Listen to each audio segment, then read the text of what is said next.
Welcome to Todd TV. Violent crime is a huge problem in the city of Salisbury. There are over 10 unsolved murders in Salisbury since 2010.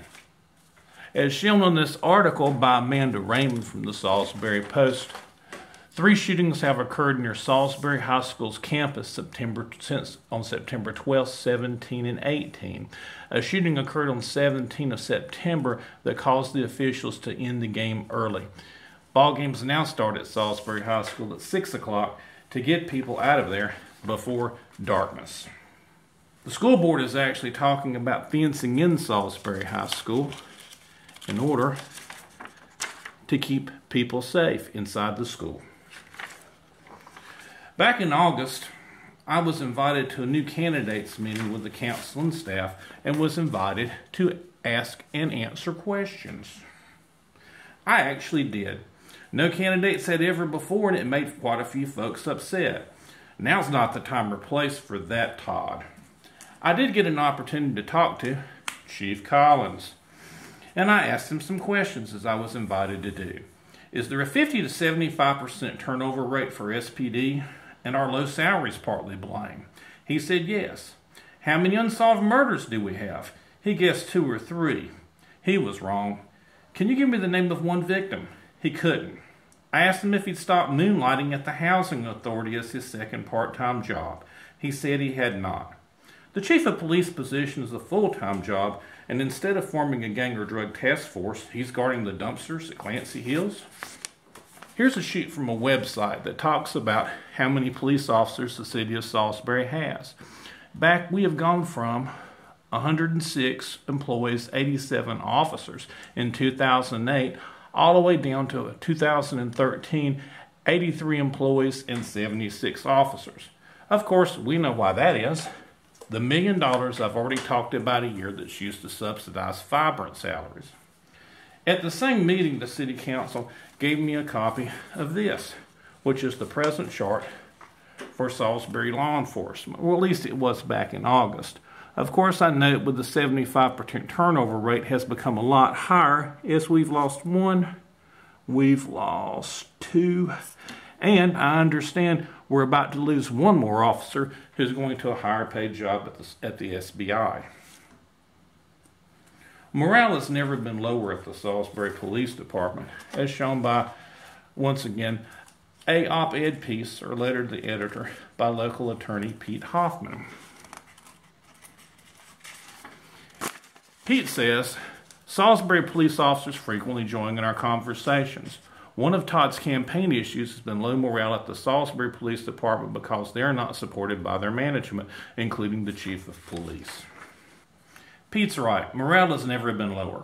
The DA's office loses cases, pleads them down, and dismisses Salisbury police cases because the officers have quit and many will not come back to testify. 1 or more city incumbents say that the murders are unsolved because of the community's unwillingness to talk to the police. Since the 10 murders are mainly persons of color, that they mainly occurred in challenged neighborhoods, we kind of know what community they're talking about.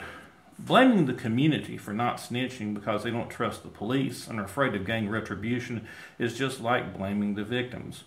Why doesn't the black community trust the police? Well, high turnover means severed relationships. About the time we get a new officer and we feel comfortable with talking to them, hey, they are gone. An additional problem is drug interdiction. Pit teams who stop folks in challenged neighborhoods for traffic offenses and try to turn them into searches and seizures that violate the Constitution, well, that also angers the community. A speeding ticket should not result in a drug search just because you're in a challenged neighborhood or you have a past conviction for something. Inability to catch murderers means folks lack faith that police can do the job and protect them from gangs. Lack of trust in police competence, combined with anger over constant interdiction, equals no information on these murders. Whoop, whoop. How about some solutions? How about this? Bring in the State Bureau of Investigation. The local officer happens to be a very skilled black agent to work with the detectives on the more than 10 unsolved murders. They can't come in and work unless the chief asks. Next solution. Call the FBI and ask for a few undercover agents to infiltrate the local gangs with an eye towards a future mass organized criminal prosecution in federal court. How about increasing department size back at least to the 2007-2008 levels? Perhaps get a new chief, maybe a black chief, who can restore relationships with the community that has information to help.